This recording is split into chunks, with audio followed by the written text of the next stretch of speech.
நம்ம பிள்ளைகளை ரொம்ப அன்பாக வளர்க்குறோம். கூடவே நிறைய செல்லம் கொடுக்குறோம். அவங்க சொல்கிறதுக்கெல்லாம் சரின்னு சொல்கிறோம், கேட்குறதெல்லாம் வாங்கி தரோம். ஆனால் எல்லா சமயங்கள்லையும் அப்படி இருக்க முடியுமா அப்படின்ற ஒரு கேள்வி வருது. சில சமயங்களில் நம்ம பிள்ளைகளை அன்பாக கண்டிக்க வேண்டியிருக்கு. சட்டத்தை சரியாக மதிக்கணும், சட்டத்தை சரியாக பின்பற்றணும் அப்படின்னு அவங்களுக்கு சொல்லித்தர வேண்டிய அவசியம் ஏற்படுது.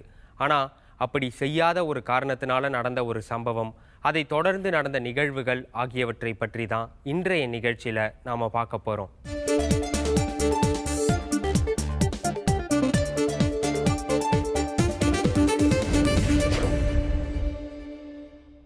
ஹிதேந்திரன், இந்த பேரை சொன்னதுமே அந்த சம்பவம் நிறைய பேருக்கு ஞாபகத்துக்கு வந்திருக்கும். ஆமாம், அதே தான்.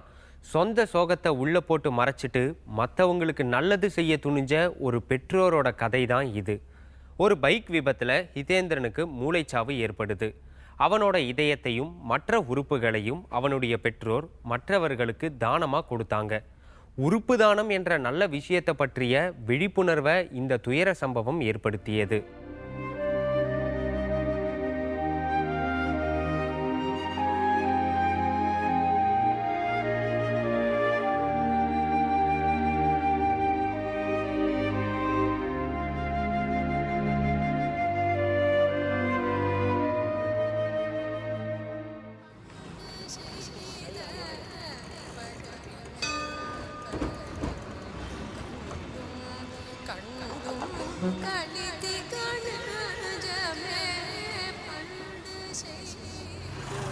இதுதான் இதயேந்திரன் சாலை. இந்த சாலைக்கு இப்படி ஒரு பேர் வருவதற்கு பின்னாடி ஒரு உணர்வு பூர்வமான கதை இருக்கு.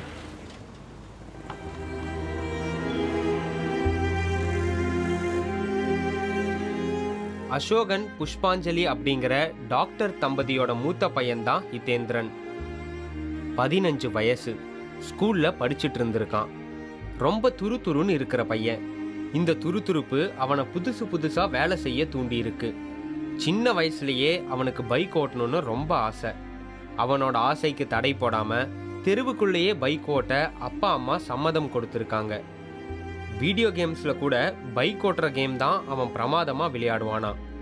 ஆனா நிஜ வாழ்க்கை ஒன்றும் வீடியோ கேம் இல்லையே.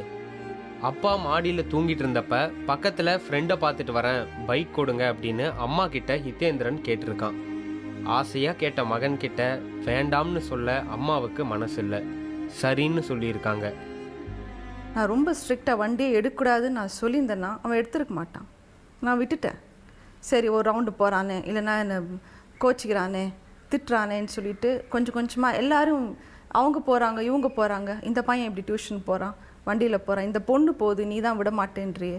ஸோ ஒரு 6 months ஸ்லோலி ஸ்டார்டட். இன்ஃபேக்ட் நான் வந்து சின்ன வயசில் அவனை ரொம்ப என்க்ளோஸ்டாக வீட்லேயே வச்சுருந்தேன்.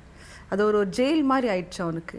ஸோ இந்த லாஸ்ட் அந்த 15th year அவன் அந்த வண்டி எடுத்ததும் அவனுக்கு அது ஃப்ரீடம் மாதிரி ஆயிடுச்சு. ஸோ குவைட்டாக நான் இங்கே ரவுண்டு போகிறேன், இங்கேயே லோக்கலி போகிறேன்னு சொல்லிட்டு மெயின் ரோடு போக ஆரம்பித்தான் கொஞ்சம் கொஞ்சமாக.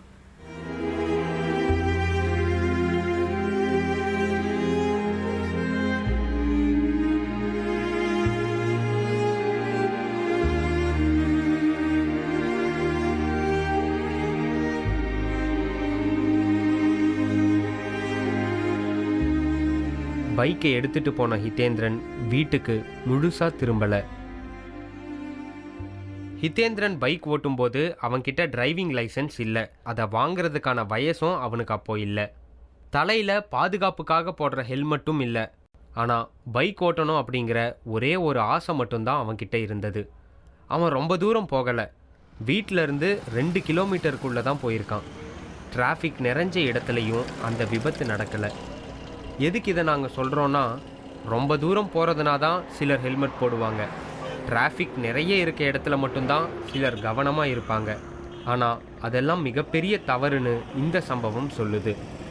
எப்பவுமே ஹெல்மெட் போடணும், சாலையில் எப்பவுமே ரொம்ப கவனம் வேணுங்கிறத இந்த சம்பவம் நமக்கு உணர்த்துது. சாயங்கால நேரம் அந்த 6-6:30 மணிக்கு வந்து ஒரு மீன்பாடி வண்டியில் மர முட்டுகள்லாம் இருந்திருக்கு. அதை ஓரமாக நிறுத்திட்டு அந்த ஆள் இங்கே போயிருந்துருக்காரு. இவன் எதிர்க்கு வரும்போது அந்த மரம் எவ்வளோ வெளியே நீட்டிருக்குன்றதை வந்து அவனால் ஜட்ஜ் பண்ண முடியல. எதிர்க்கு ஒரு வண்டி வரும்போது லைட் அடிக்கிறதுனால இவன் அதை கவனிக்காமல் வந்திருக்கான். அந்த முட்டு நீட்டிருக்கிறது தெரியாமல் அவன் கிட்ட வரும்போது நெத்தியில் அடிபட்டு கீழே விழுந்துட்டுருக்கான். அவன் அந்த அரை மணி நேரம் வரைக்கும் யாருக்குமே தெரியாது. யாரோ ஒருத்தர் வேலை படுத்துங்கிறாங்கன்னு சொல்லி திருப்பும்போது தான் முகத்தை பார்த்து டாக்டர் பிள்ளைன்னு சொன்னாங்க. அவனை ஆக்சிஜன் மட்டும் வச்சுட்டு ஒரு ட்ரிப்பு ஒன்று ஸ்டார்ட் பண்ணிவிட்டு அங்கேருந்து அப்படியே அந்த மயக்க நிலையிலேயே குழந்தைய வந்து சென்னைக்கு அழைச்சிட்டு போகணும். தேனாம்பேட்டில் இருக்கக்கூடிய தனியார் மருத்துவமனையில் வந்து போய் குழந்தைய காட்டணும். அவங்க வந்து எங்களுக்கு உடனே ஸ்கேன் எடுத்து ஹோப் தரல, 1% கூட அவன் பிழைக்கிறதுக்கு வாய்ப்பு இல்லை சார், என்ன வந்து அறுவை சிகிச்சை பண்ணி பார்க்கலாம் அப்படின்னாங்க. ஆனால் எந்த நிலையில் குழந்தை வந்து ஆப்ரேஷன் தியேட்டருக்குள்ளே போனானோ அதோட மோசமான நிலையில் தான் ஒரு 2:30 மணி இருக்கும் ராத்திரி அவனை கொண்டு வந்தாங்க. மொட்டை அடிச்சுட்டு அவனுக்கு பேண்டேஜ் எல்லாம் கட்டி அந்த நிலையிலேருந்து அவன் மாறவே இல்லை. ஒரு கண் அசைவோ இல்லை காலு கை அசைவோ ஒன்றும் இல்லை. அப்போவே போயிட்டான் அவன் தேட்டர்லேயே. அவன் அந்த மூளைச்சாவு அடைஞ்சிட்டான். பொதுவாக வந்து மருத்துவமனையில் வந்து நம்ம உறவினர்களை வந்து ஆப்ரேஷன் தேட்டருக்கு எதுக்கு அனுப்புவோம், ஆப்ரேஷன் பண்ணிவிட்டு நல்லபடியே திரும்பி வரணும் அப்படின்ற ஒரு எண்ணத்தோடு அனுப்புவோம். ஆனால் எங்கள் சூழ்நிலை வந்து இது வேறு மாதிரி இருந்தது. எங்கள் பிள்ளைய வந்துட்டு முழுசாக உறுப்புகளை வந்து கொடுத்துட்டு அவனுக்கு வெறும் உடலை மட்டும் வாங்கிறதுக்கு நாங்கள் தயாரானோம். உறுப்புகள் தானத்துக்கு ஹிதேந்திரனோட அப்பா அம்மா சம்மதிச்ச பிறகு அதை வெற்றிகரமா மற்றவர்களுக்கு பொருத்துவது டாக்டர்கள் கையில தான் இருக்கு.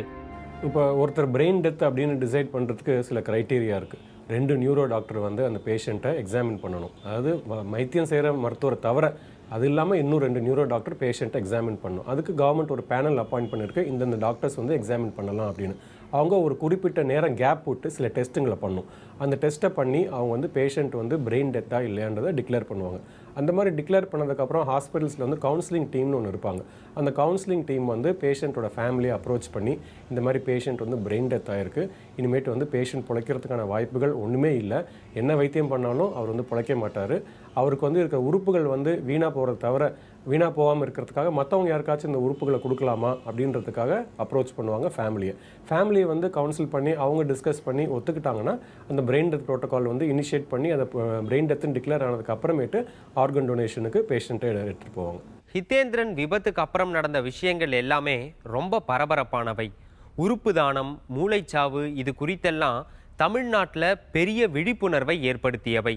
அது என்னங்கிறத தொடர்ந்து பார்ப்போம்.